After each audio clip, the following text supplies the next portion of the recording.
Hi guys, and welcome to another video on Amazonia YouTube channel.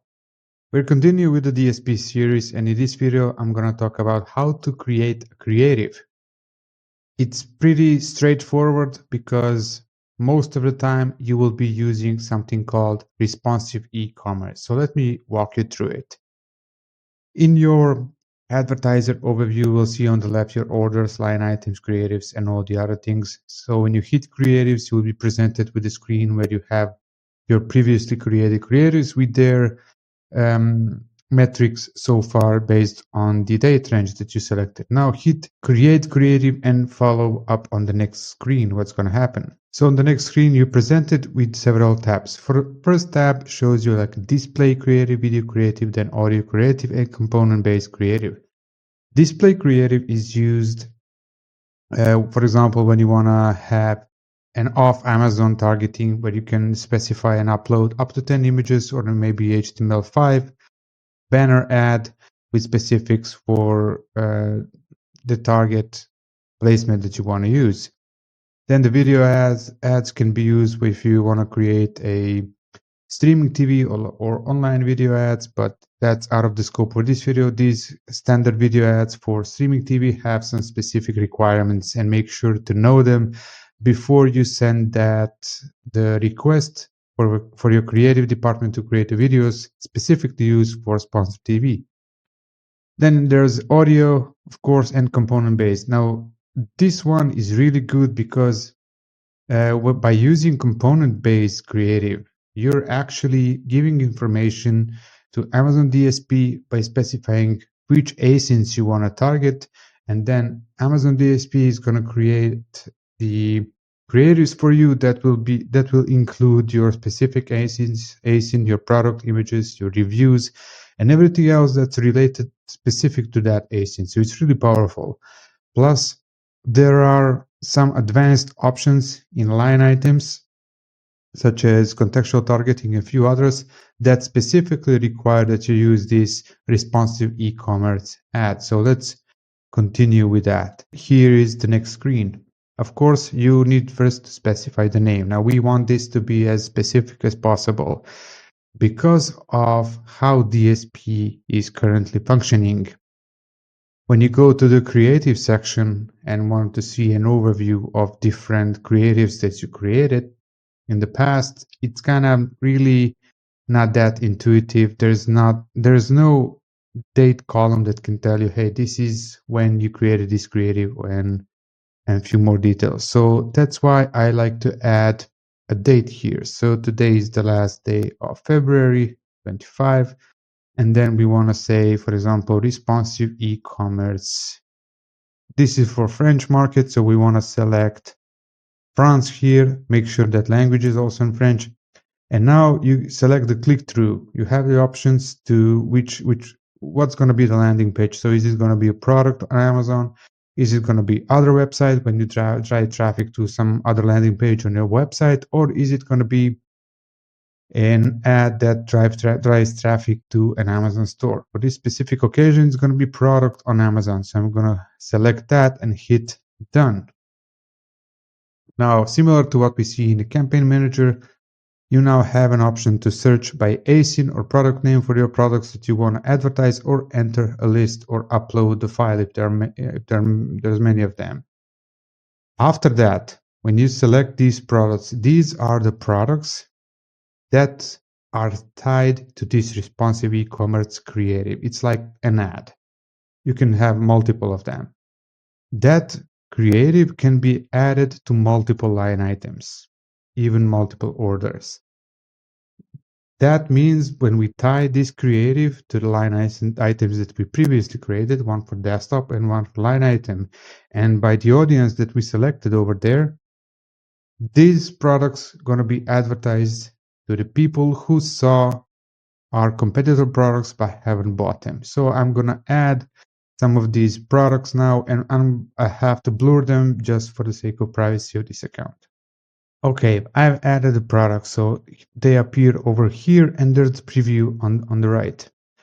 Next up is the settings option. So you have an option to select add variations if you want to optimize between all the variations of the sites, or you can choose a specific add variations. You can, for example, exclude that you don't want to have a variation with the button add to cart, or you don't want to show coupon or customer reviews. But depending on your use case scenario and your customer reviews and everything else in the context, you want to select all of them or only some of them. For this occasion, I'm gonna select to rotate between all of them.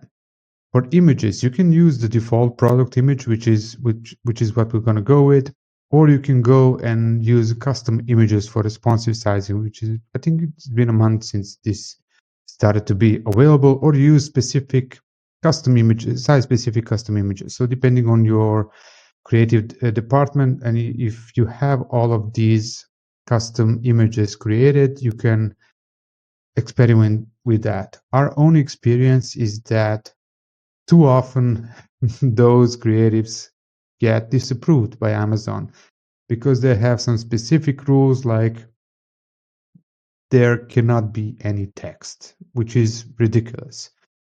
What's the point to have a pretty good image as a background, for example, for the rectangular shape or any square shape, and you cannot put any promotional text, or even not promotional text, sorry, but any text or the text that would state the benefits or whatever.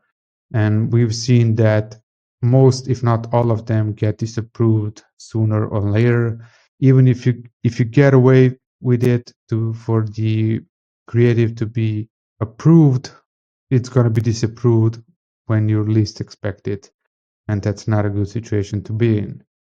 So you can, just as a preview, you can use custom images for this.